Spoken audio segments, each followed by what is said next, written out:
Sa isang liblib na barangay sa lalawigan ng Oriental, Mindoro, nakatira si Tatay Elmer, isang simpleng magsasaka na kilala ng mga tao sa kanilang lugar bilang masipag, matiyaga at mabuting tao. Sa edad na 58 taong gulang, marami nang pinagdaanan si Tatay Elmer sa buhay. Hindi man siya nakapag-aral ng mataas. Natutuhan niya ang mga mahahalagang aral ng buhay mula sa karanasan, pagsisikap at pagmamahal sa kanyang pamilya. Kasama niya sa isang maliit na bahay na yari sa kahoy at yero ang kanyang asawa na si Aling Rosa at ang kanilang bunsong anak na si Nena. Ang kanilang panganay na mga anak ay may kanya-kanya ng pamilya at nakatira sa mga karatig bayan. Ang pangunahing pinagkukunan ng kanilang kabuhayan ay ang malawak na taniman ng kalamansi na minana ni Tatay Elmer mula sa kanyang ama. Hindi kalakihan ang lupain kung ihahambing sa mga mayayamang hasyendero. Ngunit sapat ito upang makapagbigay ng disenteng pamumuhay sa kanilang pamilya. Sa kabila nito, hindi naging madali ang buhay para kay Tatay Elmer. Taon-taon ay hinaharap niya ang iba't ibang suliranin. May mga pagkakataong sinisira ng bagyo ang kanyang mga pananim. Kung minsan naman ay tinatamaan ng peste ang kanyang mga puno ng kalamansi. May mga panahong bumabagsak ang presyo ng kalamansi sa pamilihan, kaya halos wala siyang naiuuwing kita. Ngunit sa kabila ng lahat, kapansin-pansin sa mga tao sa kanilang barangay na tila may kakaibang biyaya ang taniman ni Tatay Elmer. Kapag ang ibang magsasaka ay halos walang ani, ang kanyang mga puno ay hitik pa rin sa bunga. Kapag may peste sa mga karatig bukid, tila hindi naaabot ang kanyang mga tanim. Kapag may tagtuyot, nananatiling luntian ang kanyang mga puno. Marami ang nagtataka, marami rin ang naiinggit, ngunit wala ni isa mang nakaalam ng tunay na dahilan. May lihim si Tatay Elmer. At ang lihim na iyon ay nagsimula mahigit 30 taon na ang nakalilipas. Noon ay binata pa lamang siya. Isang gabi ng tag-ulan, pauwi siya mula sa kabundukan matapos maghanap ng kahoy na panggatong. Madilim ang paligid at halos hindi niya makita ang daan dahil sa makapal na hamog. Habang naglalakad, may narinig siyang mahinang daing mula sa ilalim ng isang malaking puno ng balete. Huminto siya. Inilapit niya ang kanyang daladalang lampara at maingat na sinuri ang paligid. Sa kanyang pagtataka, nakita niya ang isang maliit na nilalang na hindi hihigit sa isang talampakan ang taas. May mahabang balbas ito, nakasuot ng berdeng kasuotan at tila sugatan. Hindi makapaniwala si Elmer sa kanyang nakita. Ngunit sa halip na matakot, nakaramdam siya ng awa. "Diyos ko, ano ang nangyari sa iyo?" tanong niya. Tumingin sa kanya ang maliit na nilalang. "Tinugis ako ng masasamang nilalang mula sa kabilang bahagi ng kagubatan." Mahina nitong sagot. Napaatras si Elmer, hindi dahil sa takot, kundi dahil nagsasalita ang nilalang. Gayunpaman, nanaig ang kanyang kabutihan. Dahan-dahan niyang kinuha ang nilalang at dinala sa kanyang kubo. Sa loob ng ilang araw ay inalagaan niya ito. Nilinis ang mga sugat, pinakain, at pinahinga. Makalipas ang 1 linggo, ay tuluyan ng gumaling ang kakaibang nilalang. Isang gabi, bago ito umalis, nagsalita ito kay Elmer. "Ikaw ang unang taong tumulong sa akin nang walang hinihinging kapalit." Kapalit. Tahimik na nakinig si Elmer. "Ako si Dondon, isa akong duwende na naninirahan sa kagubatang ito." Hindi pa rin makapaniwala si Elmer, ngunit malinaw ang kanyang nakikita. "Tatanawin ko habang buhay ang kabutihang ipinakita mo." Ngumiti lamang si Elmer. "Wala iyon. Kahit sino naman ay tutulong." Ngunit umiling ang duwende. "Hindi lahat." Mula noon ay nagsimula ang isang pambihirang pagkakaibigan. Sa paglipas ng mga taon, palihim na binibisita ni Dondon ang bukirin ni Elmer. Tinutulungan niya itong mapanatiling malusog ang mga puno ng kalamansi. Pinoprotektahan laban sa peste. At kung minsan ay nagbibigay ng babala kapag may paparating na kalamidad. Hindi ito ginagawa ng duwende dahil sa utang na loob lamang. Naging tunay silang magkaibigan. Ngunit may isang mahalagang kondisyon. Hindi dapat malaman ng ibang tao ang kanilang lihim. Kapag nalaman ng mga sakim ang aking pag-iral, minsang sinabi ni Dondon, "Hindi na ako magkakaroon ng katahimikan." Ipinangako iyon ni Elmer at hindi niya kailanman nilabag ang pangakong iyon. Sa kasalukuyan, patuloy pa rin ang kanilang pagkakaibigan. Tuwing madaling araw, bago sumikat ang araw, lihim na pumupunta si Tatay Elmer sa isang bahagi ng kagubatan, malapit sa kanyang taniman.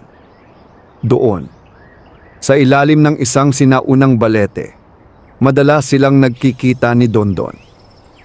Hindi ito alam ng kanyang asawa. Hindi rin alam ng kanyang mga anak. Lalong hindi alam ng mga kapitbahay. Sa paningin ng lahat, isa lamang siyang masipag na magsasaka. Ngunit isang umaga, may nangyaring hindi inaasahan. Habang nagbubungkal si Tatay Elmer sa kanyang taniman, may dumating na isang mamahaling sasakyan. Huminto ito sa tapat ng kanyang bukid. Bumaba ang isang lalaking nakasuot ng mamahaling polo at salamin. Kasama nito ang 2 tauhan. Lumapit ang lalaki kay Tatay Elmer. "Ikaw ba si Elmer Santos?" tanong nito. "Opo," ngumiti ang lalaki. "Ako si Victor Ramirez. Hindi pamilyar ang pangalan." Ngunit agad napansin ni Tatay Elmer ang paraan ng pagsasalita nito. Mayabang, malamig, at tila may ibang pakay. "Nabalitaan ko ang tungkol sa taniman mo." Tahimik lamang si Tatay Elmer. "Gusto kong bilhin ang lupa mo." Nagulat siya. "Hindi po ipinagbibili ang lupang ito." Tumaas ang kilay ng lalaki. "Hindi mo pa alam ang alok ko." "Hindi po talaga." Ngunit ngumisi si Victor. "Pag-isipan mong mabuti." Pagkatapos ay binanggit nito ang halaga ang halos hindi pa naririnig ni Tatay Elmer sa buong buhay niya. Napakalaking pera. Sapat upang yumaman ang kanilang pamilya. Ngunit umiling pa rin siya. "Hindi ko po maipagbibili." Nawala ang ngiti sa mukha ni Victor. "May dahilan ba?" Tumingin si Tatay Elmer sa kanyang taniman. Dito siya lumaki. Dito siya naghirap. Dito rin nakatago ang kanyang pinakamalaking lihim. Hindi lahat ng bagay ay nabibili ng pera. Sandaling natahimik si Victor. Pagkatapos ay malamig itong ngumiti. "Sige, ngunit babalik ako. Mabagal na umalis ang sasakyan. Naiwan si Tatay Elmer na nakatingin dito. Hindi niya maipaliwanag kung bakit. Ngunit may kakaiba siyang pakiramdam. Parang may paparating na panganib. Kinagabihan, nagtungo siya sa balete upang makipagkita kay Dondon. Pagdating niya roon ay agad niyang napansin ang kakaibang katahimikan ng kagubatan. Walang huni ng ibon, walang tunog ng kuliglig, at nang makita niya ang duwende, napansin niyang seryoso ang mukha nito. "May problema ba?" tanong ni Tatay Elmer. Mabigat na tumango si Dondon. "Nararamdaman ko." "Ano?" "May taong paparating na magdadala ng malaking panganib." Napakunot ang noo ni Tatay Elmer. "Sino?" Tumingin ang duwende sa direksyon ng kanyang taniman. "Ang lalaking bumisita sa iyo ngayong araw." Napatigil si Tatay Elmer. Paano ito nalaman ni Dondon? Ngunit bago pa siya makapagtanong ay muling nagsalita ang duwende. "Mag-ingat ka, kaibigan. Labis ang kasakiman ng taong iyon." Hindi siya titigil hanggat hindi niya nakukuha ang gusto niya. At sa unang pagkakataon sa loob ng maraming taon, nakaramdam ng tunay na pangamba si Tatay Elmer. Magdamag na hindi nakatulog si Tatay Elmer matapos ang kanyang pag-uusap kay Dondon. Paulit-ulit na umuukit sa kanyang isip ang babala ng kaibigang duwende. Hindi naman niya ugali ang basta maniwala sa pangamba. Sa buong buhay niya bilang magsasaka, natutuhan niyang harapin ang bawat problema ng may lakas ng loob at pagtitiwala sa Diyos. Ngunit iba ang pakiramdam na dulot ng mga salita ni Dondon. May kakaibang bigat. May kakaibang babala. Kinabukasan maagang bumangon si Tatay Elmer upang asikasuhin ang kanyang taniman. Habang nagdidilig siya ng mga punong kalamansi, napansin niyang tila mas tahimik ang paligid kaysa karaniwan. Ang hanging karaniwang malamig at presko ay tila may dalang kakaibang kaba. Pagdating ng tanghali, dumating si Aling Rosa. Dala ang kanilang pananghalian. "Parang malalim ang iniisip mo," sabi nito, habang inilalatag ang pagkain sa ilalim ng isang malaking puno. Ngumiti si Tatay Elmer. Wala naman. Ngunit kilalang-kilala siya ng kanyang asawa. "Huwag mo akong lokohin. Mahigit 30 taon na kitang kasama." Napakamot si Tatay Elmer sa ulo. Hindi niya maaaring sabihin ang tungkol kay Dondon. Masyadong mahalaga ang kanilang lihim.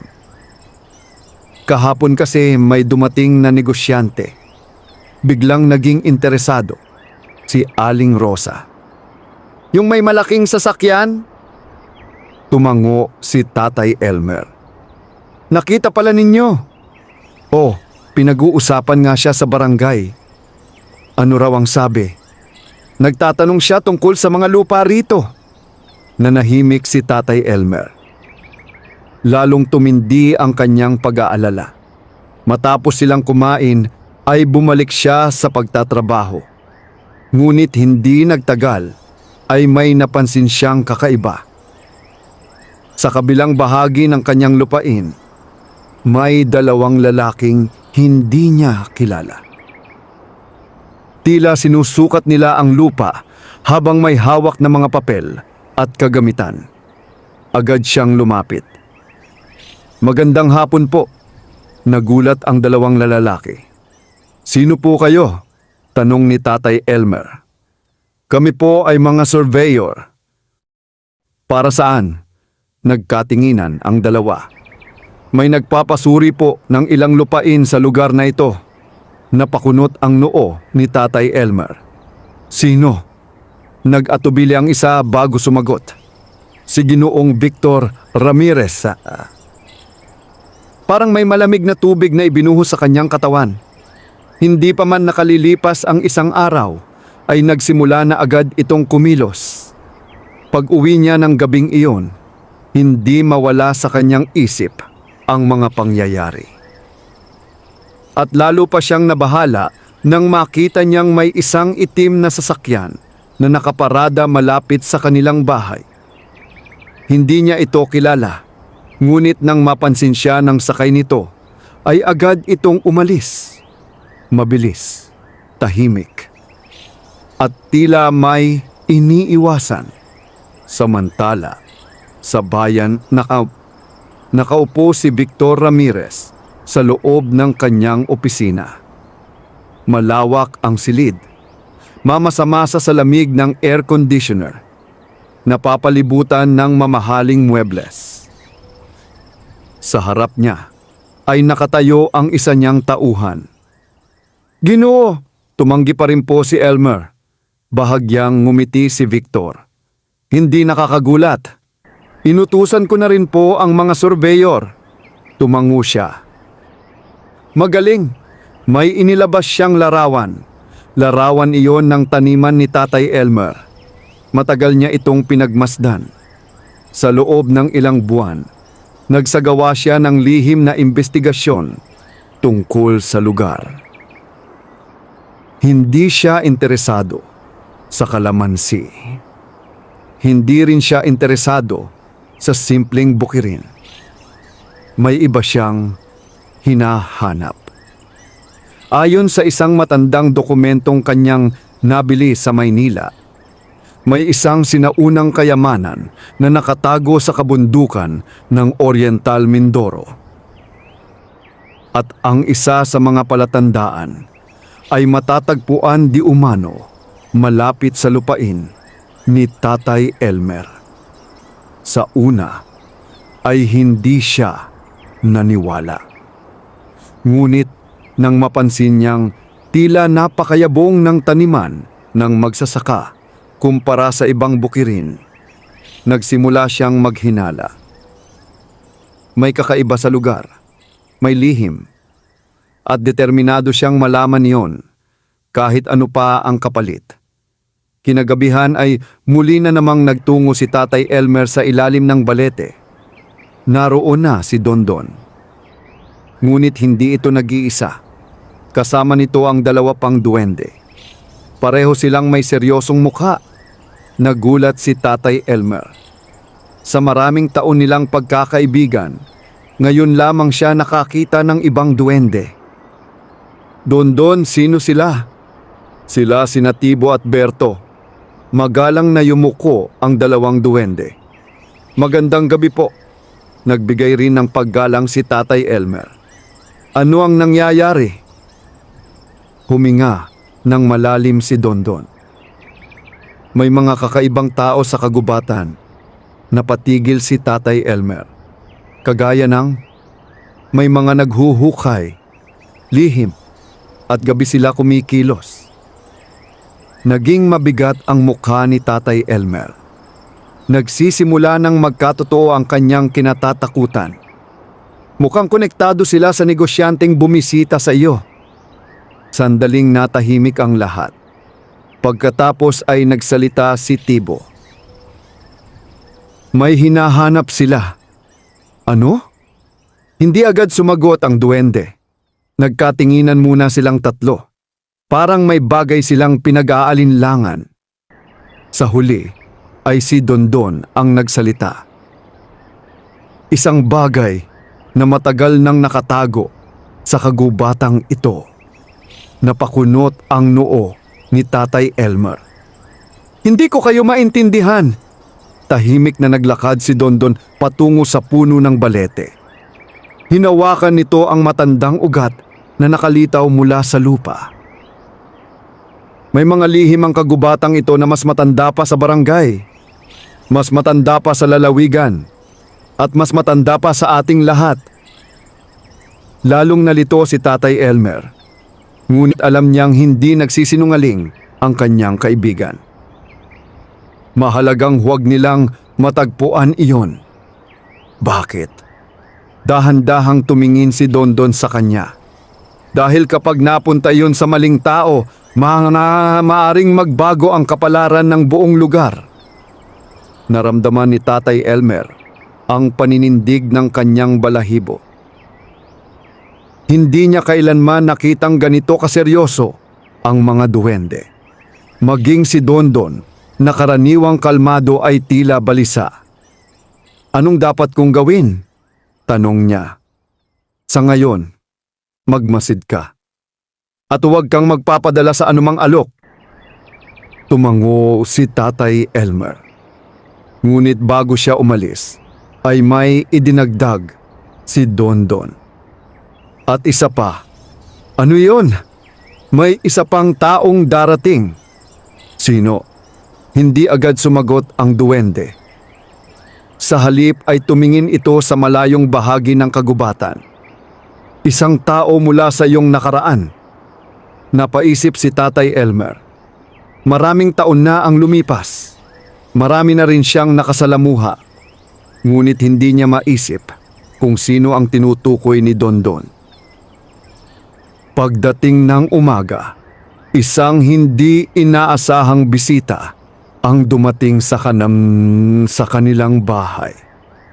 Isang babae, nasa edad 30, may simpleng kasuotan at may dalang malaking bag. Pagkababa nito mula sa tricycle, ay agad itong tumingin sa paligid. Nang makita niya si Tatay Elmer, ay ngumiti siya. Ngunit ang ngiting iyon ay nagdala ng matinding pagtataka sa magsasaka. Parang pamilyar, parang nakita na niya noon. Lumapit ang babae. Magandang umaga po. Magandang umaga rin. Sandali itong nag-atubili. Pagkatapos ay nagsalita. Kayo po ba si Elmer Santos? Opo. Napangiti ang babae. Ako po si Andrea. Bahagyang natigilan si Tatay Elmer. Hindi niya maalala ang pangalan. Ngunit ang sumunod na sinabi nito ay tuluyang nagpagulat sa kanya. Anak po ako ni Mang Ricardo. Parang tumigil ang oras. Biglang bumalik sa kanyang alaala ang isang matandang kaibigan mula sa kanyang kabataan. Isang taong matagal na niyang hindi nakita. Isang taong may kaugnayan sa isang lihim na matagal nang nakabaon sa nakaraan. At sa sandaling iyon, hindi pa alam ni Tatay Elmer na ang pagdating ni Andrea ang magsisilbing simula ng mas malaking pagsubok na haharapin niya, ng kanyang pamilya at ng lihim na matagal nang binabantayan ng mga duwende. Matagal na napatitig si Tatay Elmer sa babaeng nakatayo sa kanyang harapan. Parang bumalik ang mga alaala ng kanyang kabataan. Ang pangalang Ricardo ay hindi niya narinig sa loob ng maraming taon. Ngunit hindi niya ito kailanman nalimutan. Si Mang Ricardo ang isa sa pinakamalapit niyang kaibigan noong sila ay mga binata pa lamang. Magkasama silang nagtatrabaho sa bukirin, umaakyat sa kabundukan at nangangarap ng mas magandang kinabukasan para sa kanilang mga magiging pamilya. Ngunit isang araw, bigla na lamang umalis si Mang Ricardo sa kanilang bayan. Walang malinaw na paliwanag, walang mahabang pamamaalam. At mula noon ay hindi na sila muling nagkita. Anak ka ni Ricardo? Tanong ni Tatay Elmer. Opo. May paggalang na yumuko ang babae. Ako po si Andrea. Lumabas naman si Aling Rosa mula sa bahay at agad na pinatuloy ang panauhin. Pumasok ka muna, Hija. Salamat po. Sa loob ng bahay ay naghain si Aling Rosa ng mainit na kape at nilagang kamote. Habang kumakain si Andrea, hindi maiwasang pagmasdan siya ni Tatay Elmer. Malaki ang pagkakahawig nito sa ama. Pareho ang mga mata. Pareho ang paraan ng pagngiti. At pareho rin ang mahinahong pananalita. "Kumusta na ang iyong ama?" tanong ni Tatay Elmer. Bahagyang nalungkot ang mukha ni Andrea. Natahimik ang buong silid. At nang magsalita siya, mabigat ang kanyang tinig. 2 taon na po siyang namayapa. Parang may kumurot sa puso ni Tatay Elmer. Napayuko siya. "Pasensya ka na, hindi ko alam." Tumango si Andrea. "Matagal na rin po kasi kaming nanirahan sa Maynila." Tahimik na sumandal si Tatay Elmer sa kanyang upuan. Isa na namang kaibigan mula sa kanyang nakaraan ang tuluyan ng nawala. Lumipas ang ilang sandali bago muling nagsalita si Andrea. "Bago po namatay si Papa, may iniwan siyang sulat." Napatingin si Tatay Elmer. "Sulat?" "Opo." Maingat na binuksan ni Andrea ang kanyang bag. May inilabas siyang lumang sobre. Nanilaw na ang papel dahil sa katagalan. Nang makita iyon ni Tatay Elmer, ay tila bumilis ang tibok ng kanyang puso. Kilalang kilala niya ang sulat kamay ni Mang Ricardo. Dahan-dahan niyang binuksan ang sobre. Habang binabasa niya ang nilalaman nito ay unti-unting nagbabago ang kanyang mukha. Mula sa pagtataka, patungo sa pagkabigla, at pagkatapos ay sa matinding pag-aalala. "Ano po ang nakasulat?" tanong ni Aling Rosa. Hindi agad sumagot si Tatay Elmer. Muli niyang binasa ang ilang bahagi ng liham. Pagkatapos ay maingat niya itong tiniklop. "May ilang bagay na kailangan muna nating pag-usapan ng pribado." Napatingin si Andrea. Tumango lamang siya. Makalipas ang ilang minuto, ay naglakad silang dalawa patungo sa lilim ng isang malaking mangga sa tabi ng taniman. Doon ay muling inilabas ni Andrea ang isa pang papel. Mas luma ito at tila mas mahalaga. "Ito po ang dahilan kung bakit ako naparito." Kinuha iyon ni Tatay Elmer. Sa unang tingin pa lamang ay nakilala na niya ang guhit na nasa papel. Isa iyong lumang mapa. Mapa ng bahagi ng kabundukan ng Oriental Mindoro. At may isang simbolo na agad niyang nakilala. Ang sinaunang balete.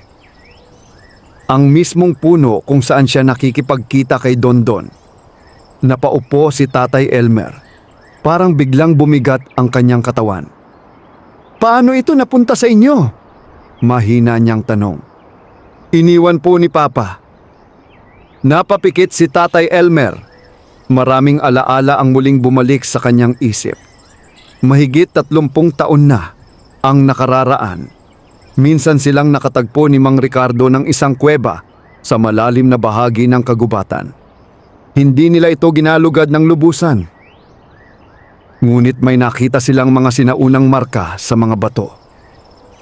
At isang kakaibang simbolo na hindi nila maipaliwanag. Noon ay inakala nilang bahagi lamang iyon ng kasaysayan ng lugar. Ngunit mukhang hindi pala. "Mukhang alam ninyo ang ibig sabihin nito," sabi ni Andrea. Matagal bago nakasagot si Tatay Elmer. Kaunti lamang. "Kung ganoon, tama pala si Papa." Napatingin siya rito. "Anong ibig mong sabihin?" May inilabas na maliit na kwaderno si Andrea. Lumang-luma na ito. Halatang ilang dekada nang iniingatan. "May mga isinulat si Papa rito." Dahan-dahan niya itong binuksan. Sa bawat pahina ay may mga tala, mga guhit, mga obserbasyon, at mga pangalan ng lugar sa kagubatan. Parang isang talaan ng isang taong matagal nang nagsasaliksik. Sa mga huling taon ng buhay niya, naniniwala si Papa na may isang lihim na nakatago sa kabundukan. Nanahimik si Tatay Elmer. Hindi kayamanan ang hinahanap niya. Napakunot ang noo ng magsasaka. Hindi, umiling si Andrea. Hindi raw ginto. Hindi rin alahas. Kung hindi, huminga ng malalim ang babae. May binabantayang kapangyarihan ang kagubatan. Naramdaman ni Tatay Elmer ang paninikip ng kanyang dibdib. Hindi niya alam kung gaano karami ang nalalaman ni Mang Ricardo noon. Ngunit malinaw na mas marami pala itong natuklasan kaysa sa inaakala niya. Kinagabihan, muli siyang nagtungo sa balete. Naroon na si Dondon. Kasama rin nito sina Tibo at Berto. Mukhang matagal na siyang hinihintay ng mga ito. Nakarating na siya. Hindi iyon tanong. Alam na agad ni Dondon, tumango si Tatay Elmer. Anak siya ni Ricardo. Natahimik ang tatlong duwende. Parang may mabigat silang alaalang pinagsasaluhan. Kilala ninyo si Ricardo? Tanong ni Tatay Elmer. Nagkatinginan ang tatlong duwende. Sa wakas ay si Dondon ang sumagot. Oo, lalong nagulat si Tatay Elmer. Ano? Matagal na panahon na. Isa rin siya sa iilang taong pinagkatiwalaan namin. Parang may malaking bahagi ng nakaraan ang biglang nabuksan sa kanyang harapan. Sa loob ng maraming taon ay inakala niyang siya lamang ang nakaalam ng lihim. Ngunit mali pala siya, may iba pa, at isa rito ang kanyang matalik na kaibigan. Bakit hindi niya sinabi sa akin? Tanong niya. Malungkot na ngumiti si Dondon. May mga lihim na kailangang dalhin ng bawat tao sa sariling paraan. Tahimik na napayuko si Tatay Elmer. Makalipas ang ilang sandali, ay muling nagsalita si Dondon. Mas mahalaga ngayon ang kinabukasan kaysa sa nakaraan. Napatingin siya rito. May bagong panganib. Si Victor? Tumango si Dondon. Hindi siya naghahanap ng lupa. Hindi rin siya interesado sa kalamansi. Alam na yon ni Tatay Elmer. May hinahanap siyang iba. Tahimik na tumingin ang duwende sa malayong bahagi ng kagubatan. At papalapit na siya. Samantala, sa isang mamahaling resort sa bayan, nakaupo si Victor Ramirez sa harap ng isang mesa. May hawak siyang lumang dokumento.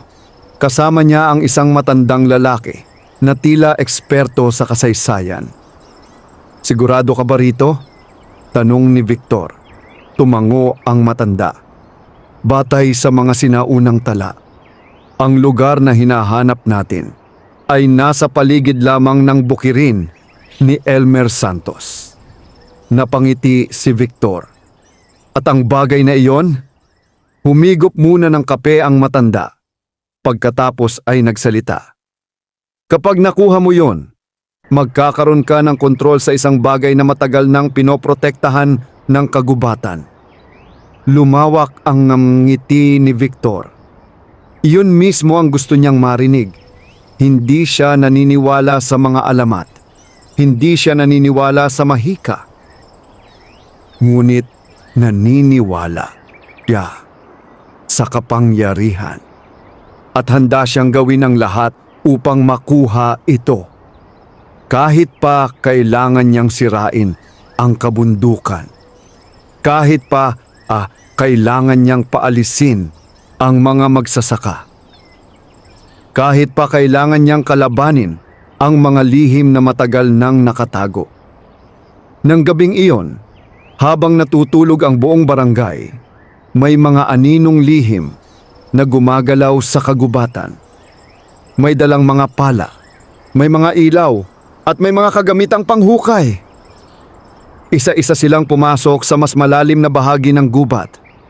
Hindi nila alam na mula sa itaas ng mga puno ay may mga matang nagmamasid sa kanila. Mga matang hindi tao. Mga matang matagal nang nagbabantay sa kagubatan. At sa kauna-unahang pagkakataon sa loob ng maraming dekada, nagsimula ng kumilos ang mga tagapag-ingat ng lihim dahil alam nilang malapit nang magsimula ang laban para sa kapalaran ng Oriental Mindoro. Madilim ang kagubatan ng gabing iyon. Tanging liwanag mula sa buwan ang bahagyang sumisinag sa pagitan ng makakapal na dahon ng mga puno. Sa ilalim ng katahimikan ng gabi, dahan-dahang sumusulong ang grupo ng mga tauhan ni Victor Ramirez. May dala silang mga kagamitan sa paghuhukay, mga ilaw at mga lumang kopya ng mapa. Pinamumunuan sila ng isang lalaking nagngangalang Arturo, dating sundalo at pinagkakatiwalaang tauhan ni Victor. Huwag kayong hihiwalay, mahigpit niyang utos. Tahimik na tumango ang mga kasama niya. Habang papasok sila ng papasok sa kagubatan, hindi nila namamalayan na may mga matang nakatingin sa kanila mula sa dilim. Mga matang matagal nang nagbabantay sa lugar. Hindi mga tao, kundi mga nilalang na hindi nakikita ng ordinaryong mata. Sa tuktok ng isang malaking puno ay nakaupo si Dondon. Kasama niya si Natibo at Berto. Mababakas sa kanilang mga mukha ang matinding pag-aalala. Hindi sila tumitigil, sabi ni Berto. Tulad ng sinabi ko, sagot ni Dondon. Kasakiman ang nagtutulak sa kanila. Tahimik silang nagmasid habang patuloy ang mga tao sa paghahanap. Kinabukasan, maagang nagising si Tatay Elmer. Ngunit bago pa siya makapaghanda para sa bukid, ay may narinig siyang katok sa kanilang pintuan. Pagbukas niya ay si Andra ang kanyang nakita. Mukhang hindi rin ito nakatulog ng maayos. May kailangan tayong pag-usapan. Agad niya itong pinatuloy. Sa ibabaw ng mesa ay inilatag ni Andrea ang lumang kwaderno ng kanyang ama. May ilang pahinang muli niyang binasa ng gabing nakaraan. At sa pagkakataong iyon, ay may napansin siyang mahalagang detalye. Itong simbolo, itinuro niya ang isang guhit. Napakunot ang noo ni Tatay Elmer. Mukha itong bilog na napapalibutan ng mga dahon. Sa gitna nito ay may nakaguhit na kakaibang bato. Nakita ko na ito noon. Nagulat si Andrea. Saan? Sa loob ng kuweba. Tahimik na napatingin ang babae sa kanya. Ibig sabihin, totoo nga. Napahawak si Tatay Elmer sa kanyang baba. Matagal na niyang pilit kinakalimutan ang lugar na iyon. Noong kabataan nila ni Mang Ricardo, minsan nilang natagpuan ang kuweba habang naghahanap ng kahoy sa kabundukan. Ngunit matapos nilang makita ang mga kakaibang simbolo roon, ay hindi na sila bumalik. Hindi dahil sa takot, kundi dahil pakiramdam nila ay may bagay na hindi dapat gambalain. Ngayon ay tila bumabalik ang lahat ng iyon. Bandang tanghali ay muling dumating si Victor Ramirez sa Bukirin. Sa pagkakataong ito ay hindi siya nag-iisa. May kasama siyang abogado at 2 tauhan. Lumapit siya kay Tatay Elmer na noon ay nag-aalis ng damo sa paligid ng mga puno ng kalamansi. Magandang araw! Hindi ngumiti si Tatay Elmer. Magandang araw rin. Diretsahang nagsalita si Victor. Huling pagkakataon mo na ito. Nanatiling kalmado ang magsasaka. Hindi ko ipinagbibili ang lupa. Bahagyang natawa si Victor. Alam mo ba kung gaano kalaking pera ang tinatanggihan mo? Hindi pera ang sukatan ng lahat. Nawala ang ngiti ng negosyante. Unti-unting tumalim ang kanyang tingin. Kung ganoon, huwag mong sisihin ang sarili mo kapag nagsimula ng magbago ang mga bagay. Tahimik lamang si Tatay Elmer. Hindi siya natinag. Ngunit alam niyang may masamang ibig sabihin ang banta na iyon. Bago umalis si Victor, ay napansin nitong nakatayo sa malayo si Andrea. Sandali itong napatigil, parang may naalala. Ngunit agad din itong sumakay sa sasakyan at umalis. Hindi napansin ng iba ang kakaibang reaksyon nito. Nang gabing iyon, muling nagtipon sina Tatay Elmer, Andrea, at ang mga duwende sa ilalim ng balete. Sa unang pagkakataon, pinahintulutan ni Dondon na makita siya ni Andrea. Hindi nagulat ang babae.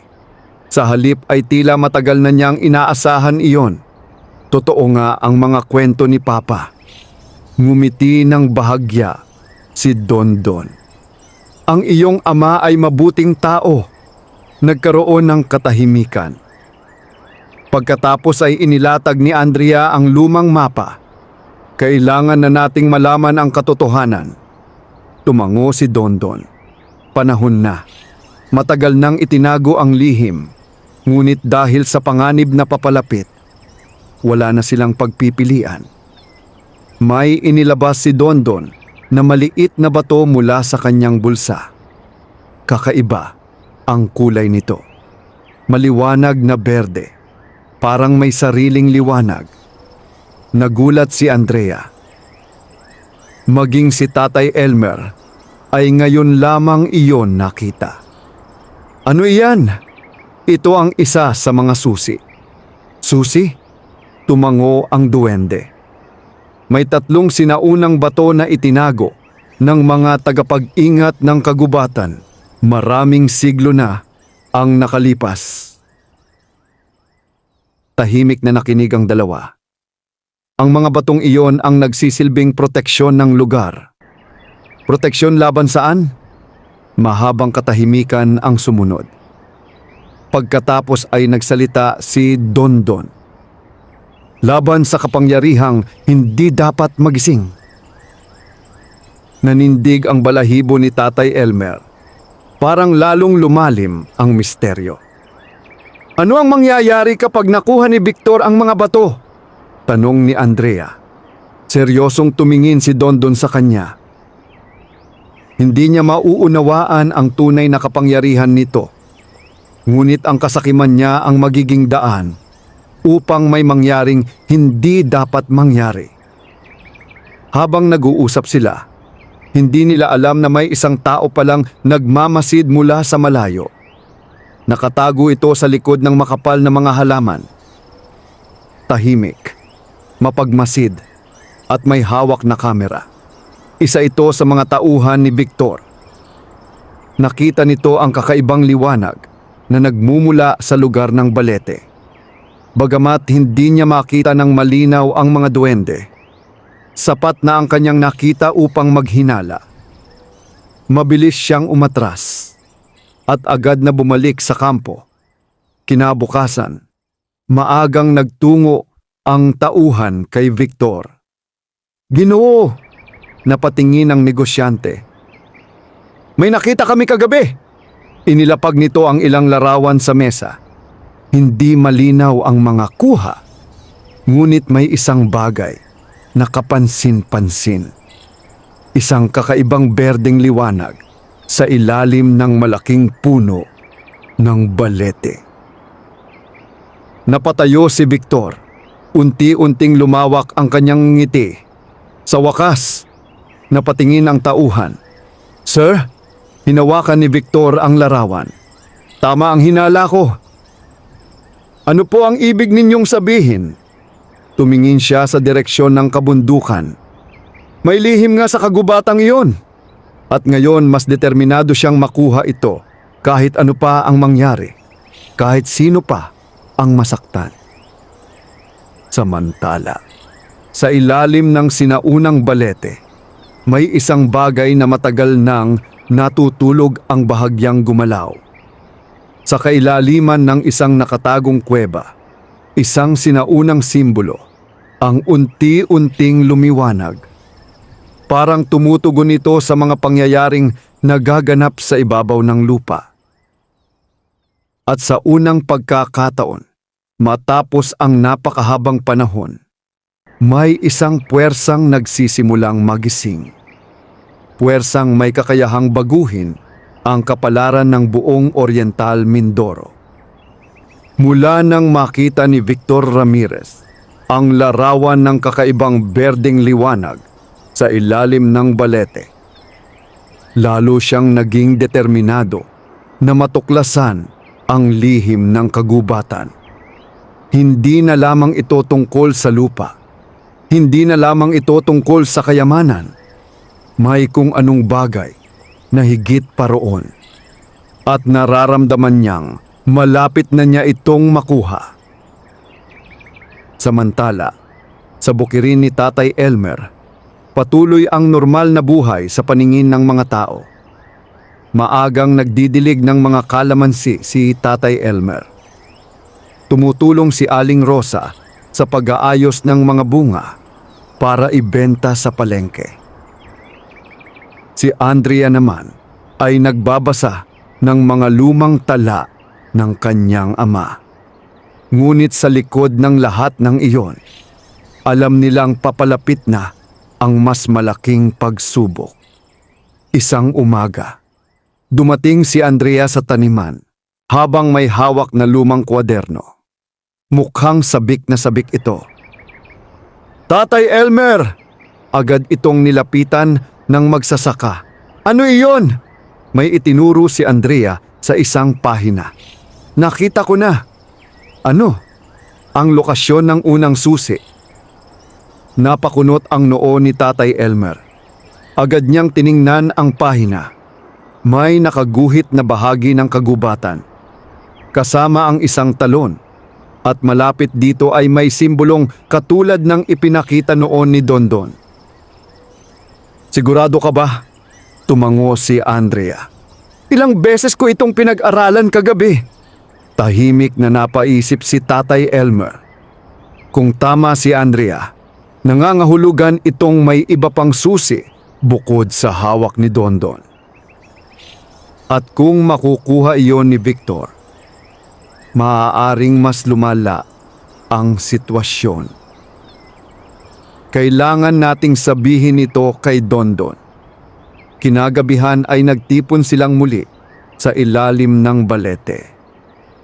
Matamang nakinig si Dondon habang ipinapakita ni Andrea ang kanyang natuklasan. Pagkatapos ng mahabang katahimikan, ay tumango ang duwende. "Tama siya," nagulat si Tatay Elmer. "Totoo? Totoo." Lumapit si Tibo.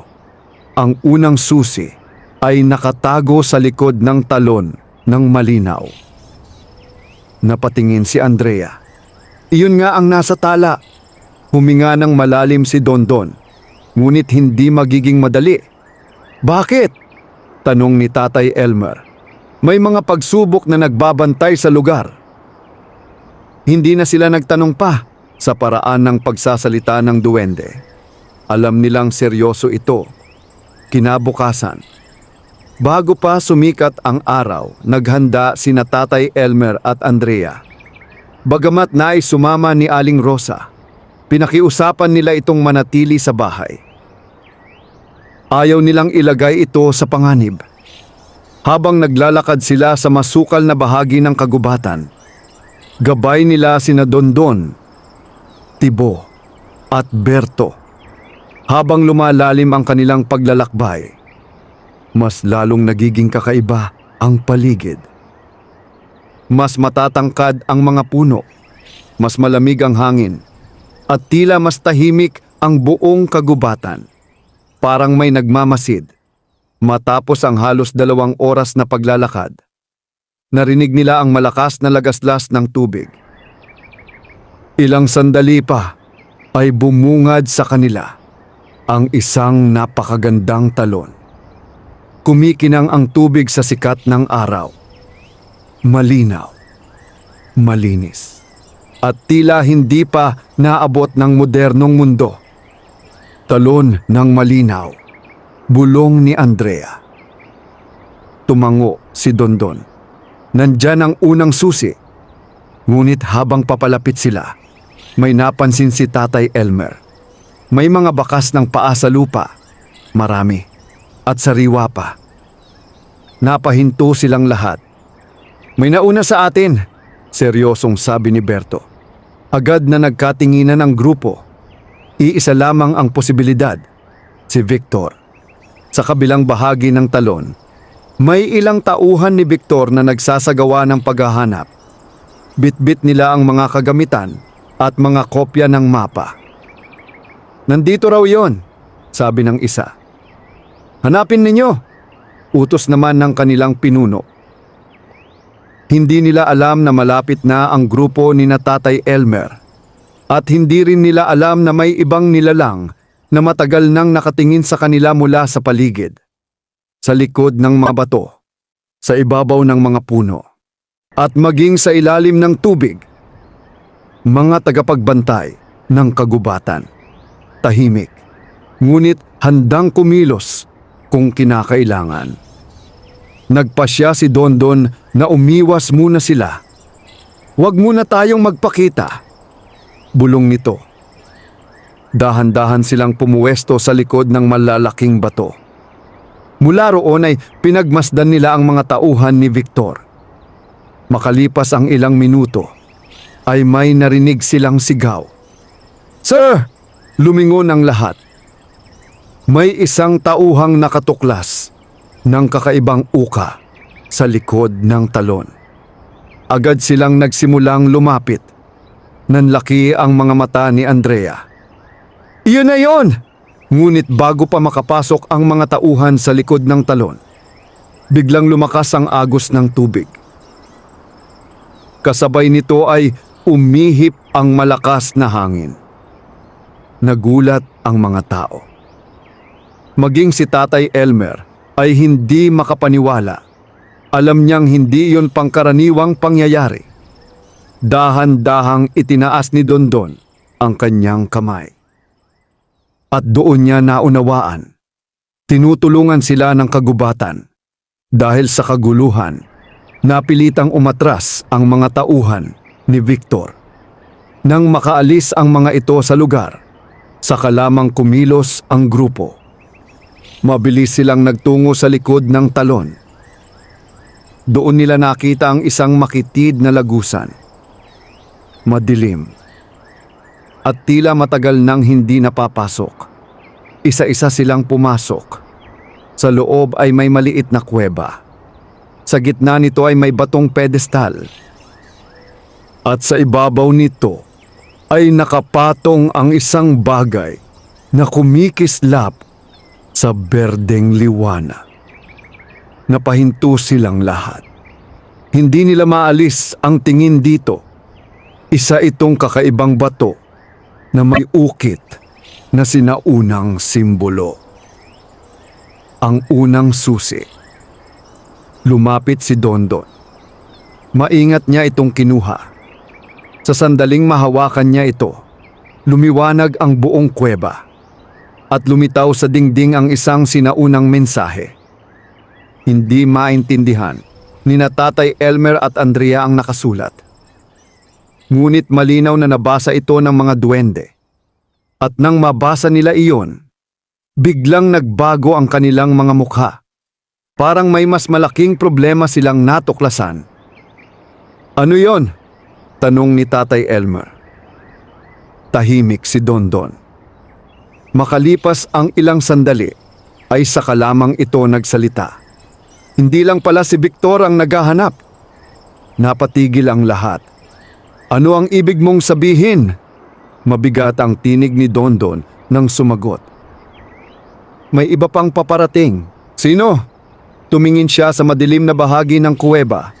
At ang kanyang sagot ay nagdulot ng malamig na takot sa buong grupo. Ang mga dating tagapag-ingat na nagtaksil sa kagubatan.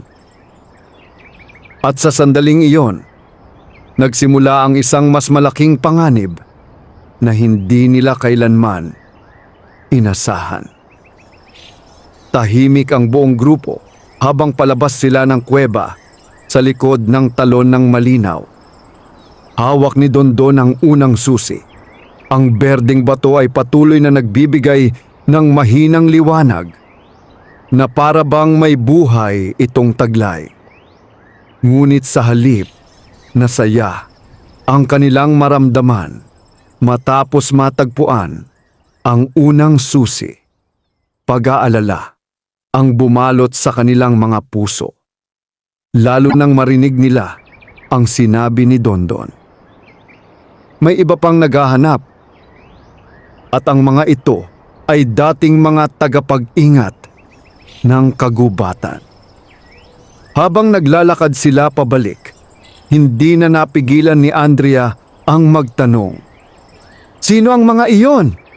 Napatingin si Dondon sa kanya. Matagal itong nanahimik bago sumagot. Maraming siglo na ang nakalipas, may isang pangkat ng mga tao at nilalang na nagkaisa upang pangalagaan ang mga lihim ng kagubatan. Tahimik na nakinig sina Tatay Elmer at Andrea. Tinawag silang mga tagapag-ingat. Duwende ba sila? Tanong ni Tatay Elmer. Hindi lamang duwende, sagot ni Dondon. May mga tao rin. Nagulat si Andrea. Mga tao? Tumango ang duwende. Mga taong pinili dahil sa kanilang kabutihan, katapatan at pagmamahal sa kalikasan. Patuloy siyang nagsalita habang naglalakad. Sa loob ng maraming henerasyon, naging maayos ang lahat. Ngunit dumating ang panahon na may ilan sa kanila ang nasilaw sa kapangyarihan. Napakagat ng labi si Andrea. At sila ang nagtaksil. Tumango si Dondon. Oo, naging mabigat ang hangin sa paligid. Parang pati kagubatan ay nalulungkot sa alaala ng nakaraan. Pagsapit nila sa balete ay agad silang nagpahinga. Naroon na rin sina Tibo at Berto na naghihintay. Nang makita nila ang unang susi, ay tila nakahinga sila ng maluwag. Ngunit hindi nagtagal ang kanilang katahimikan. May dumating na isa pang duwende. Humahangos ito, halatang galing sa malayong lugar. Dondon! Agad itong lumapit. Ano ang nangyari? Tanong ni Dondon. May nakita kami sa hilagang bahagi ng kagubatan. Biglang naging seryoso ang lahat. Ano iyon? May mga taong nagkampo. Napakunot ang noo ni Dondon. Mga tauhan ni Victor? Umiling ang bagong dating. Hindi, lalong nabahala ang grupo. Kung hindi sila sino? Huminga ng malalim ang duwende. May dala silang lumang simbolo ng mga nagtaksil. Natahimik ang lahat. Maging si Dondon ay tila natigilan. Mukhang mas seryoso ang sitwasyon kaysa sa inaakala nila. Samantala, sa kabilang bahagi ng lalawigan, may isang convoy ng mga sasakyan na mabilis na bumabaybay sa isang kalsadang papunta sa kabundukan. Sa loob ng isa sa mga sasakyan ay nakaupo ang isang matandang lalaki. Mahaba ang buhok nito, may matalim na mga mata at may kakaibang marka sa kanyang leeg. Tahimik siyang nakatingin sa bintana. Sa kanyang tabi ay may lumang kahon na yari sa kahoy. Malapit na tayo, sabi ng driver. Bahagyang ngumiti ang matanda. Matagal ko nang hinintay ang araw na ito. Sa loob ng kahon ay may isang lumang medalyo. At nakaukit dito ang parehong simbolong nakita ni na Dondon sa kuweba. Habang papalapit ang bagong panganib, may isa pang problema ang kinakaharap ni Tatay Elmer. Kinabukasan, pagdating niya sa kanyang taniman, napansin niyang may ilang puno ng kalamansi na tila nalalanta. Napahinto siya. Hindi ito normal. Sa loob ng maraming taon ay hindi niya nakita ang ganitong pangyayari. Lumapit siya sa isa sa mga puno. Sinuri ang mga dahon at agad niyang napansin ang kakaiba. May maiitim na marka sa ugat, parang may sakit. Ngunit hindi ito katulad ng mga pesteng karaniwan niyang nakikita. Dumating si Andrea. "Ano yon?" Hindi agad sumagot si Tatay Elmer. Naramdaman niya ang kaba. Ilang sandali pa ay dumating si Dondon.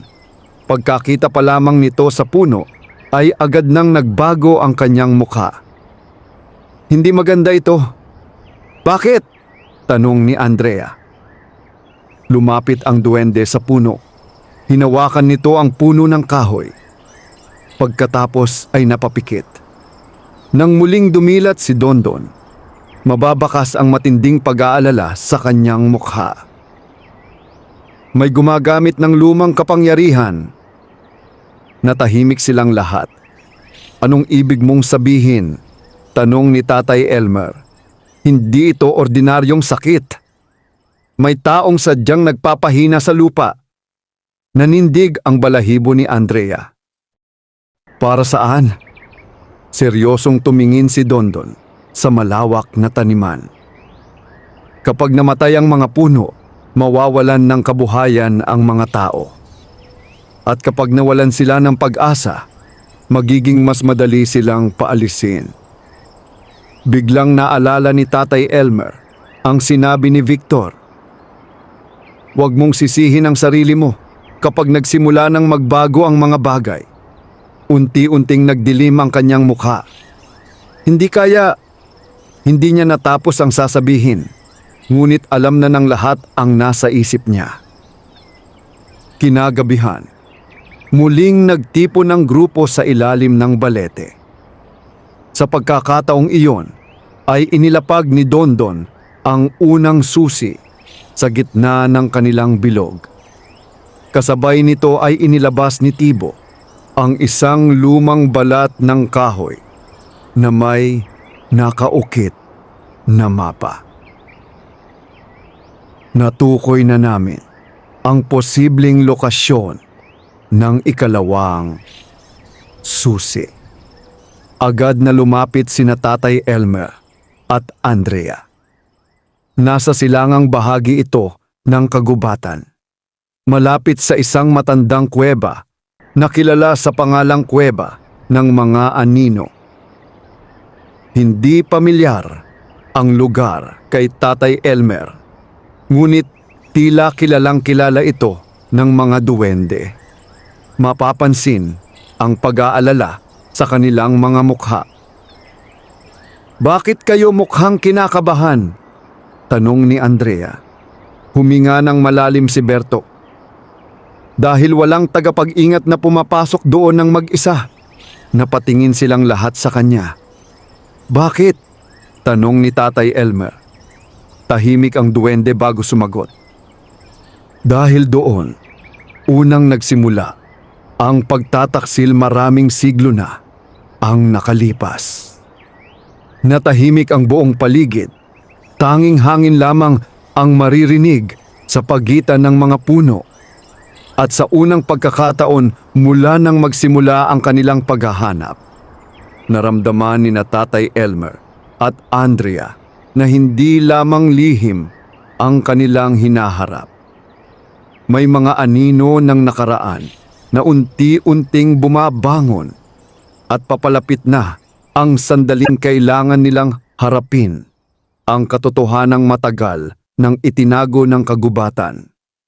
Mabigat ang pakiramdam ng lahat matapos nilang malaman ang tungkol sa kuweba ng mga anino.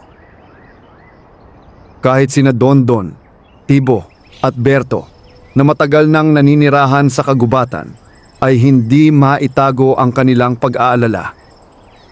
Sa unang pagkakataon, nakita ni na Tatay Elmer at Andrea ang takot sa mga mata ng mga duwende. At dahil doon, lalo nilang naunawaan ang bigat ng misyong kanilang kinakaharap. Kinabukasan, bago pa sumikat ang araw, naghanda na ang grupo para sa panibagong paglalakbay. Nagbaon sila ng pagkain, tubig, at ilang gamit na maaaring kailanganin sa daan. Bago umalis, nilibot muna ni Tatay Elmer ang kanyang taniman ng kalamansi. Masakit sa kanyang makita na may ilan pang puno ang nagsisimulang malanta. Bagamat hindi pa malawak ang pinsala, alam niyang hindi ito pangkaraniwang pangyayari. Parang may puwersang unti-unting sumisira sa lupa. Tahimik siyang tumingin sa kanyang mga tanim. Ang mga punong ito ang naging buhay niya sa loob ng maraming taon. Dito niya itinaguyod ang kanyang pamilya. Dito siya nangarap. At ngayon ay tila may nagbabanta sa lahat ng kanyang pinaghirapan. Huwag kang mag-alala. Napalingon siya kay Dondon. Gagawin natin ang lahat para maprotektahan ito. Bahagyang ngumiti si Tatay Elmer. Ngunit nanatili ang kanyang pangamba. Makalipas ang ilang oras na paglalakad, narating nila ang isang bahagi ng kagubatan na hindi pa kailanman napuntahan ni Tatay Elmer. Mas siksik ang mga puno, mas malamig ang hangin, at kakaiba ang katahimikan. Parang walang buhay na hayop sa paligid, walang ibong umaawit, walang maririnig na lagaslas ng mga dahon. Parang iniiwasan ng kalikasan ang lugar na iyon.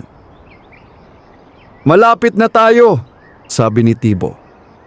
Pagkaraan ng ilang minuto ay bumungad sa kanila ang isang napakalaking bungad ng kuweba. Madilim, malamig, at tila walang katapusan ng lalim. Ito ang kuweba ng mga anino. Hindi namalayan ni Andrea na napahigpit ang kapit niya sa kanyang bag. Maging si Tatay Elmer ay nakaramdam ng kakaibang kaba. May kung anong mabigat sa lugar. Parang may nakatagong alaala sa bawat bato. Tumigil si Dondon sa harap ng kuweba at tahimik na yumuko. "Narito nagsimula ang lahat," mahinang sabi nito. Habang naghahanda silang pumasok, nagsimulang magkwento si Dondon. Maraming siglo na ang nakalilipas. May isang makapangyarihang tagapag-ingat na nagngangalang Salvero. Isa siyang tao, matalino, matapang, at lubos na pinagkakatiwalaan ng lahat. Sa loob ng maraming taon ay naging tapat siya sa kanyang tungkulin. Ngunit habang tumatagal, nagsimula siyang magnasa ng higit pang kapangyarihan. Naniwala siyang dapat siya ang mamuno sa lahat ng tagapag-ingat. At upang makamit iyon, sinubukan niyang gamitin ang kapangyarihang nakatago sa kagubatan. Nang tutulan siya ng kanyang mga kasama, tinalikuran niya ang kanilang panata. Kasama ang ilang tagasunod, nagtungo siya sa kuweba at doon nagsimula ang kanilang pagtataksil. Mula noon, naging bawal na ang lugar na ito. Sabi ni Berto. Ngunit hindi sila muling nakita? Tanong ni Andrea. Nagkatinginan ang mga duwende. Hindi, sagot ni Dondon. At iyon ang dahilan kung bakit marami ang natatakot. Dahan-dahan silang pumasok sa loob. Habang lumalalim sila sa kuweba, lalong lumalamig ang hangin. May mga lumang ukit sa dingding. Mga simbolong hindi maintindihan ni na Tatay Elmer at Andrea. Ngunit tila pamilyar ang mga ito sa mga duwende. Paminsan-minsan ay humihinto si Dondon upang suriin ang mga marka.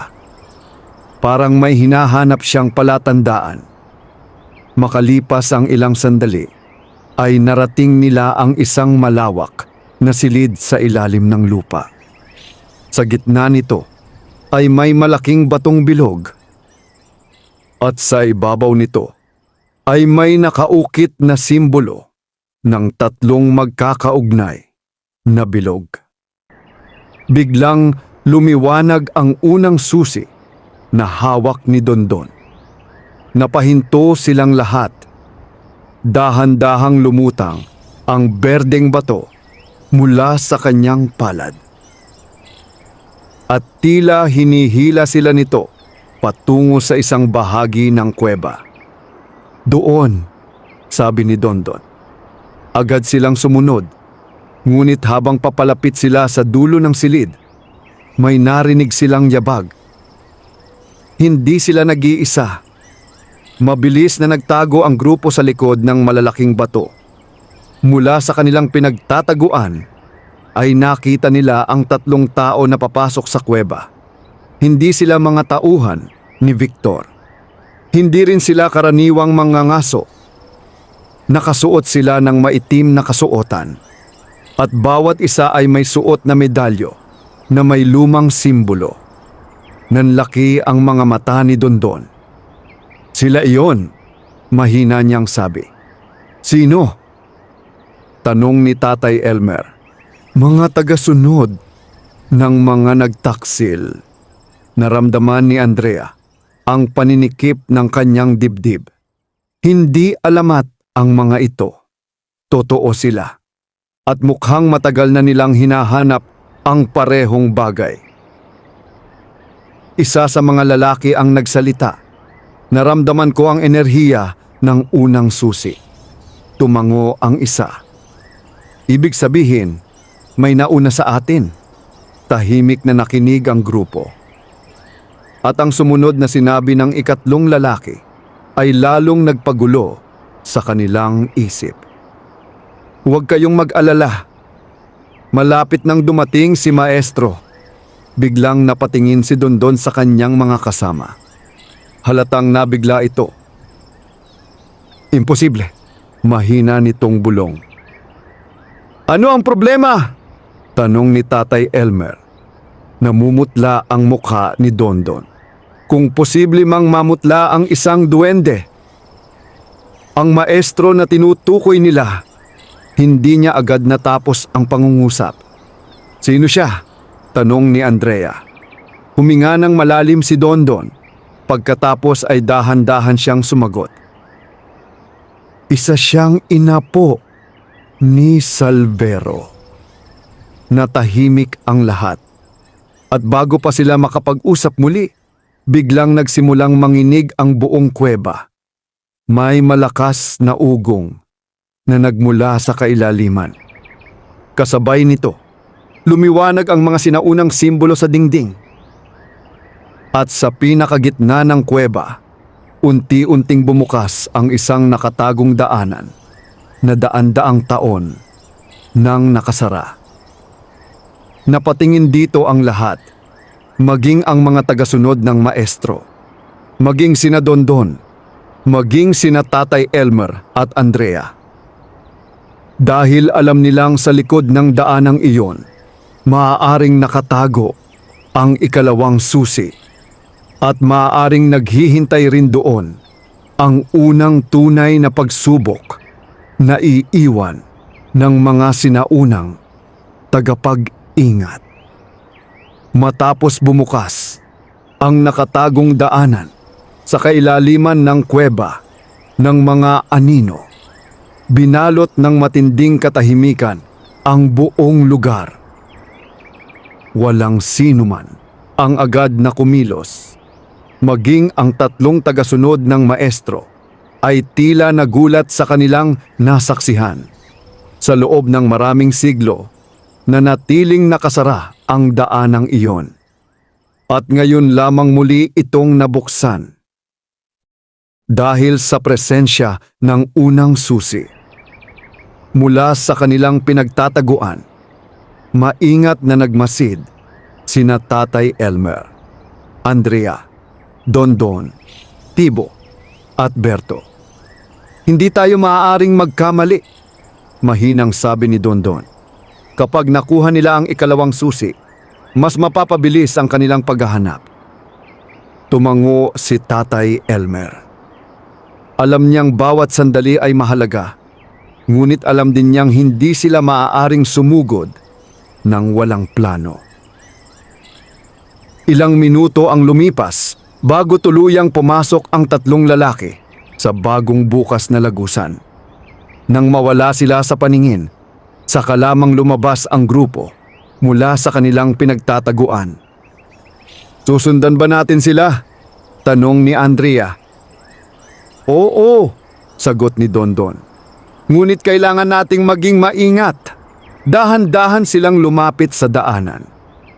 Habang papasok sila, napansin nilang mas luma ang bahaging ito ng kuweba. Ang mga bato ay may mga ukit na hindi pa nila nakita noon. May mga larawan ng mga puno, mga bundok, mga ilog, at mga taong nakapalibot sa isang maliwanag na bato. Parang nagsasalaysay ng isang sinaunang kasaysayan.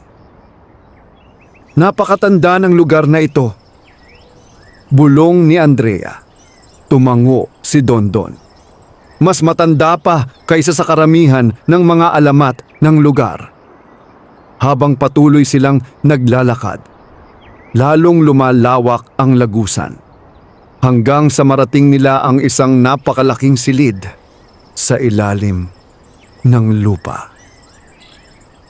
At nang makita nila ito, walang isa man sa kanila ang nakapagsalita agad. Sa gitna ng silid ay may napakalaking pintuang bato. Halos 3 palapag ang taas. At sa gitna nito ay nakaukit ang simbolo ng 3 susi. 2 sa mga simbolo ay madilim, ngunit ang isa ay bahagyang kumikislap, tulad ng unang susi na hawak nila. Samantala, nasa kabilang bahagi ng silid ang 3 tagasunod ng maestro. Abala ang mga ito sa pagsusuri ng pintuan. Hindi nila napansin ang pagdating ng grupo. "Narito nga," sabi ng isa, "ngunit hindi ito mabubuksan," sagot ng kasama niya. Napatigil sila nang biglang magliwanag ang unang susi sa bulsa ni Dondon. Napalingon ang 3 lalaki at doon nila nakita ang grupo. Nagsimulang tumalim ang kanilang mga tingin. "Kayo pala ang nauna," sabi ng pinakamatangkad sa kanila. Tahimik na humakbang si Tatay Elmer sa harapan. Hindi siya mandirigma, hindi siya bayani. Isa lamang siyang simpleng magsasaka. Ngunit alam niyang kailangan niyang protektahan ang kanyang lupain at ang kagubatan. "Hindi namin kayo hahayaang makuha ang susi," mariing sabi niya. Ngumisi ang lalaki. "At paano ninyo kami pipigilan?" Bago pa lumala ang sitwasyon, biglang nanginig ang buong kuweba. Kasabay nito ay lumiwanag ang mga ukit sa sahig. Lahat ay napaatras. At isang malalim na tinig ang umaling-aungaw sa buong silid. Walang makakakuha ng susi nang hindi dumaraan sa pagsubok. Napatigil ang lahat. Hindi nila malaman kung saan nanggagaling ang tinig. Ngunit malinaw na hindi ito tao. Unti-unting nagliwanag ang gitna ng silid. At mula sa liwanag ay lumitaw ang isang matandang anyo. Hindi ito ganap na tao, hindi rin ganap na espiritu. Parang isang alaala mula sa nakaraan. Nakatayo ito sa harap ng pintuan. Tahimik, makapangyarihan, at puno ng karunungan. Nanlaki ang mga mata ni Dondon, isa sa mga sinaunang tagapag-ingat. Mahina niyang sabi. Tumingin ang anyo sa lahat ng naroroon. Ang susi ay hindi para sa sakim. Malalim nitong sabi. At hindi rin para sa mga naghahangad ng kapangyarihan. Natahimik ang mga tagasunod ng maestro. Maging sina Tatay Elmer ay tahimik na nakinig. Upang makuha ang ikalawang susi, kailangang patunayan ninyo ang laman ng inyong puso. Pagkatapos ay itinuro nito ang tatlong magkakaibang daanan sa likod ng silid. Ang una ay may simbolo ng kayamanan. Ang ikalawa ay may simbolo ng kapangyarihan.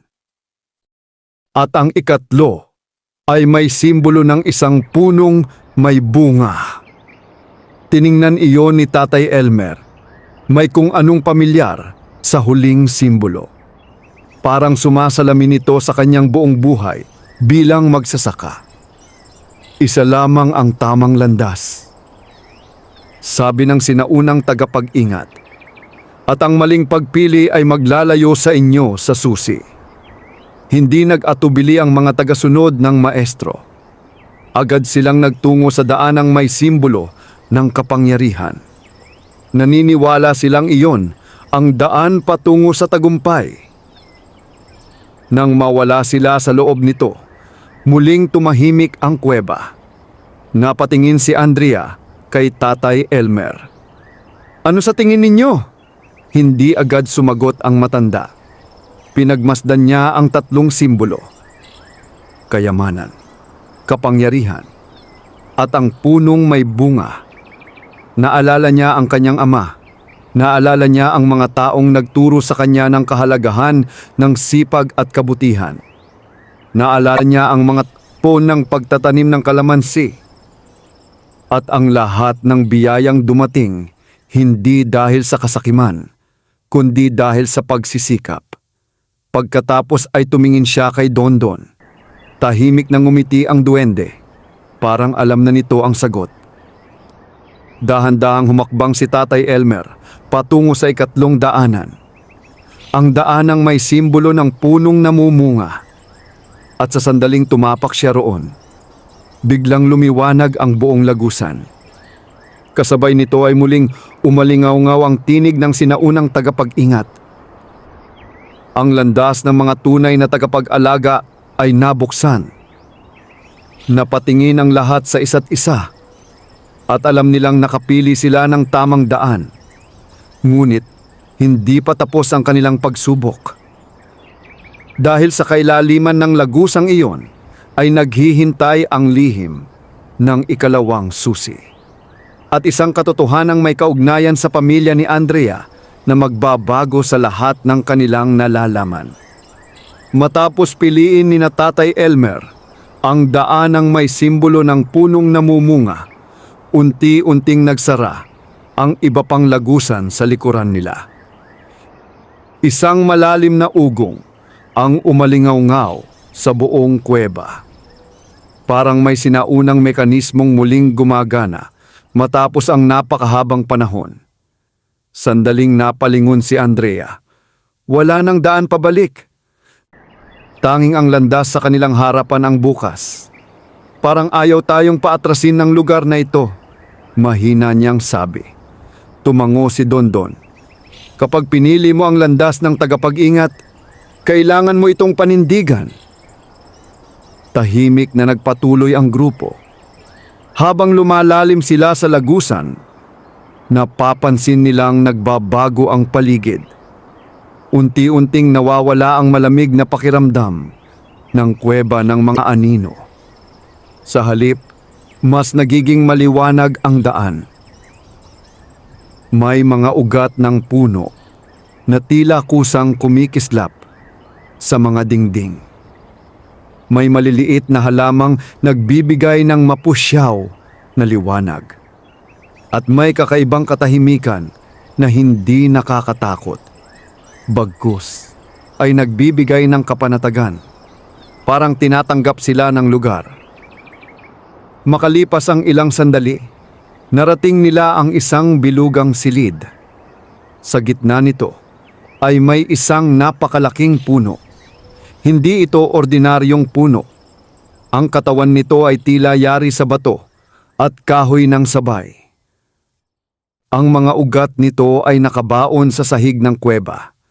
At sa mga sanga nito ay may mga dahong kumikislap na parang mga bituin.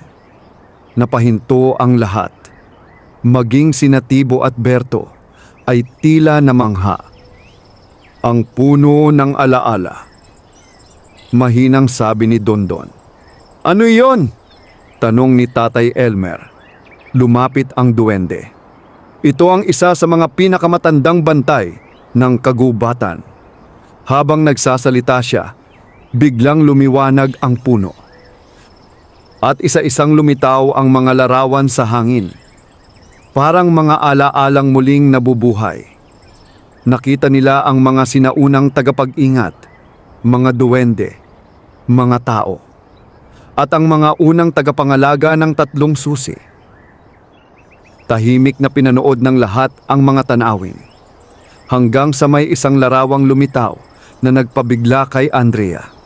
Isang lalaki, batang-bata pa, ngunit pamilyar ang mukha. Napahawak siya sa kanyang dibdib. Papa, bulong niya. Nagulat si Tatay Elmer. Totoo nga, si Mang Ricardo yon. Mas bata lamang. Unti-unting naging malinaw ang eksena.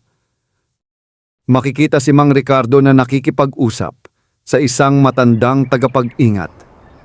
May iniabot itong isang maliit na kahon. Pagkatapos ay yumuko si Mang Ricardo bilang paggalang. Ano ito? Tanong ni Andrea habang hindi maalis ang tingin sa alaala. Tahimik na pinanood ni Dondon ang pangyayari. Pagkatapos ay saka siya nagsalita. May isang bagay na hindi namin sinabi sa iyo. Napatingin si Andrea. Paano ninyo ibig sabihin? Huminga nang malalim si Dondon. Ang iyong ama ay hindi lamang kaibigan ni Tatay Elmer. Natahimik ang buong silid. Isa siya sa mga napiling tagapag-ingat. Nanlaki ang mga mata ni Andrea. Maging si Tatay Elmer ay nagulat.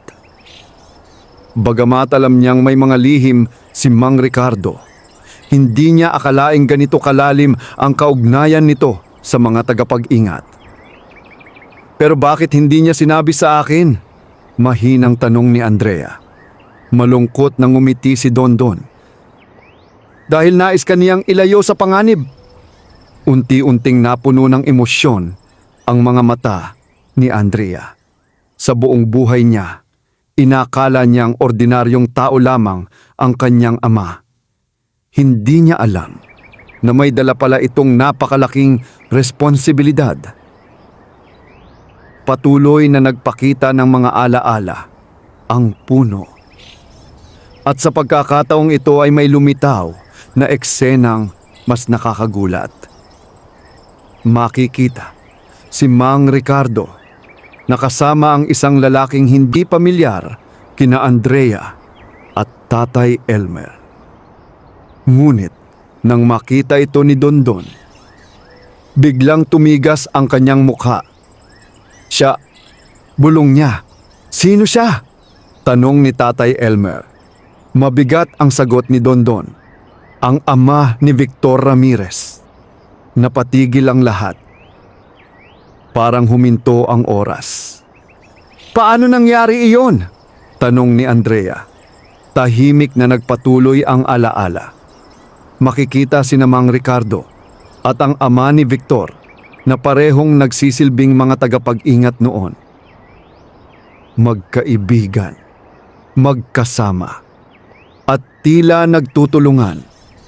Ngunit makalipas ang ilang sandali, nagbago ang eksena. Nagkaroon ng pagtatalo. May bagay silang hindi pinagkasunduan. At sa huli, tinalikuran ng ama ni Victor ang kanyang tungkulin. Pinili nito ang landas ng kasakiman. Pinili nito ang kapangyarihan. Napayuko si Dondon. Doon nagsimula ang lahat, tahimik niyang sabi. Ibig sabihin, napahinto si Tatay Elmer. Unti-unti niyang binuo ang katotohanan. Ibig sabihin, matagal nang konektado ang pamilya ni Victor sa lihim na ito. Tumango si Dondon. Oo, at mukhang ipinagpatuloy lamang niya ang sinimulan ng kanyang ama. Biglang nanginig ang buong silid. Kasabay nito ay nagliwanag ang isang bahagi ng puno. May maliit na siwang na bumukas sa katawan nito. At mula roon ay lumitaw ang isang bagay na matagal nang nakatago. Isang kristal na kulay bughaw. Napakaliwanag nito at kapansin-pansing naiiba sa unang susi. Nanlaki ang mga mata ni Tibo, ang ikalawang susi. Dahan-dahang lumapit si Andrea. Hindi niya alam kung bakit, ngunit parang may humihila sa kanya. Parang may koneksyon siya rito. Habang papalapit siya, muling lumiwanag ang puno at isang huling mensahe ang lumitaw sa hangin. Ang mensaheng iniwan mismo ni Mang Ricardo. Maraming taon na ang nakalipas. Direkta itong nakatingin kay Andrea. At sa unang pagkakataon, narinig niya muli ang tinig ng kanyang ama. Kung nakikita mo ito, nangangahulugang dumating na ang araw na kinatatakutan ko. Napaluha si Andrea. Tahimik na nakinig ang lahat. Anak, ang kapangyarihang ito ay hindi para sa sinuman. Ito ay para sa lahat. Protektahan mo ang kagubatan at magtiwala ka kay Elmer. Nanginginig ang mga kamay ni Andrea habang pinakikinggan ang mensahe. Ngunit bago pa matapos ang liwanag, may huling babala na iniwan si Mang Ricardo. At ang mga salitang iyon ay nagdulot ng matinding pangamba sa buong grupo. Dahil ang pinakamalaking panganib ay hindi pa dumarating. Kasabay ng pagkawala ng mensahe, isang malakas na pagsabog ang umalingaw-ngaw mula sa malayong bahagi ng kuweba. Nagkatinginan ang lahat at alam nilang may nangyaring masama sa kabilang bahagi ng kuweba ng mga anino. May isang puwersang matagumpay na nagising. At maaaring huli na ang lahat upang pigilan ito. Ang malakas na pagsabog na umalingaw-ngaw sa kailaliman ng kuweba ng mga anino ay nagdulot ng matinding pagyanig sa buong lugar. Nahulog ang maliliit na bato mula sa kisame. Nanginig ang sahig. At ang liwanag ng puno ng alaala ay bahagyang kumupas. Agad na napahawak si Andrea sa isang ugat ng puno upang hindi matumba. Maging sina Tatay Elmer at ang mga duwende ay napaatra. Ano yon? Tanong ni Andrea. Ngunit walang agad na nakasagot. Mababakas sa mukha ni Dondon ang matinding pag-aalala. Parang alam nito ang ibig sabihin ng nangyari. At hindi ito magandang balita. Makalipas ang ilang sandali, ay muling bumalik ang katahimikan. Ngunit hindi na ito katulad ng dati. May kakaibang bigat na bumalot sa buong kuweba. Parang may presensyang gumising mula sa napakahabang pagkakatulog. Dahan-dahang lumapit si Dondon sa ikalawang susi. Ang bughaw na kristal ay patuloy na kumikislap, ngunit kapansin-pansin na tila mas maliwanag na rin ang unang susi. Parang may ugnayan ang dalawang bagay. Dalawa na! Mahinang sabi ni Berto. Isa na lang ang natitira. Tumango si Dondon, ngunit hindi ito mukhang masaya. Ano ang problema? Tanong ni Tatay Elmer. Huminga ng malalim ang duwende. Nang makuha natin ang ikalawang susi, nabawasan ang harang na nagkukubli sa ikatlong bahagi ng lihim. Natahimik ang lahat at unti-unting naunawaan ni na Tatay Elmer at Andrea ang ibig sabihin nito. Habang papalapit sila sa kanilang layunin, mas lumalapit din ang panganib. Hindi na sila nagtagal sa silid ng puno ng alaala. Mabilis silang nagsimulang bumalik, ngunit habang naglalakad sa lagusan, may napansin si Tibo. Huminto ito at yumuko upang suriin ang lupa. May mga bakas ng paa. Marami at hindi lamang 3. Nanlaki ang kanyang mga mata. Don! Agad itong lumapit. Ano yon? May dumating na iba. Tahimik na pinagmasdan ng lahat ang mga bakas. Mukhang sariwa pa. At tila papunta sa mas malalim na bahagi ng kuweba. Hindi sila kasama ng mga nakita natin kanina, sabi ni Berto. Lalong naging seryoso ang sitwasyon. Ibig sabihin, may isa pang pangkat na kumikilos sa likod ng lahat. Paglabas nila mula sa kuweba, ay agad nilang napansin ang kakaibang pagbabago sa paligid. Madilim ang kalangitan kahit hindi pa dapit hapon. Mabagal ang galaw ng hangin at tila naging tahimik ang buong kagubatan.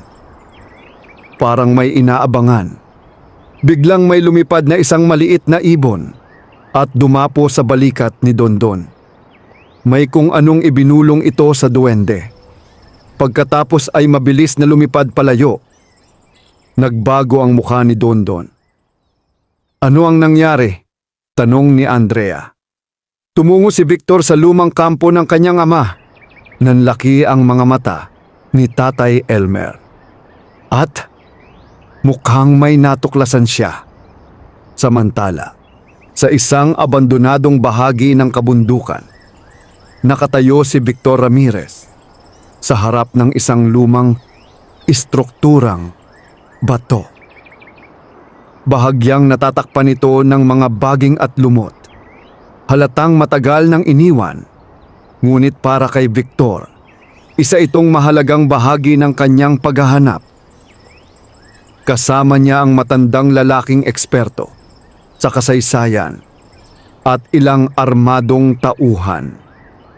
Nandito nga, sabi ng matanda. Sa gitna ng istruktura ay may isang lumang altar at sa ibabaw nito ay nakapatong ang isang kahon. Maingat itong binuksan ni Victor. Sa loob ay may mga lumang dokumento, mga tala at isang liham. Liham mula mismo sa kanyang ama. Agad niya itong binasa. Habang nagpapatuloy siya sa pagbabasa, ay unti-unting nagbabago ang kanyang mukha. Mula sa pagtataka, patungo sa pagkabigla, at pagkatapos ay sa galit. Napahigpit ang kanyang kamao. Hindi, mahina niyang sabi. Tumingin ang matanda. Ano po? Dahan-dahang itinaas ni Victor ang liham. Nagsinungaling siya sa akin. Ano ang ibig ninyong sabihin? Nanlilisik ang mga mata ni Victor. Sa buong buhay ko, sinabi niyang para sa pamilya namin ang kapangyarihang iyon. Natahimik siya.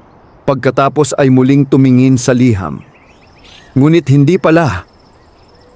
May bahagi ng liham na nagsasabing hindi dapat mapasakamay ng sinuman ang kapangyarihang nakatago sa kagubatan. Hindi ito para sa isang tao.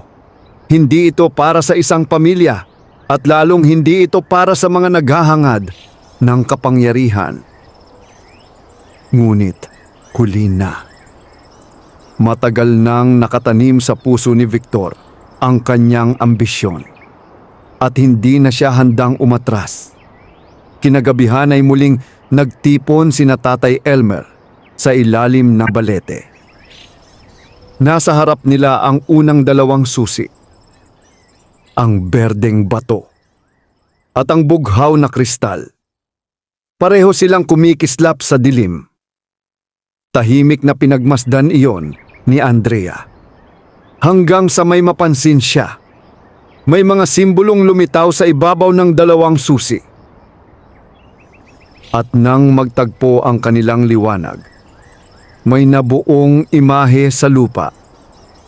Isang mapa. Napalapit si Tatay Elmer. Doon, itinuro niya ang isang bahagi ng mapa. Isang lugar na hindi pamilyar sa kanya. Ngunit agad itong nakilala ni Dondon. At nang makita niya iyon, bahagyang namutla ang kanyang mukha.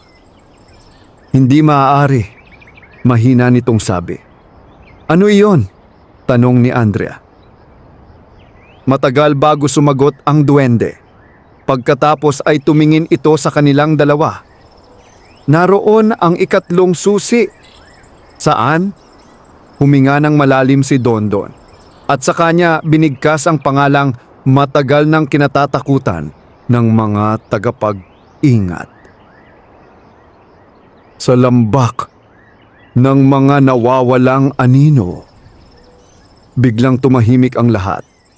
Maging ang hangin ay tila tumigil dahil ayon sa mga sinaunang kwento, walang sino mang pumasok sa lambak na yon ang muling nakabalik.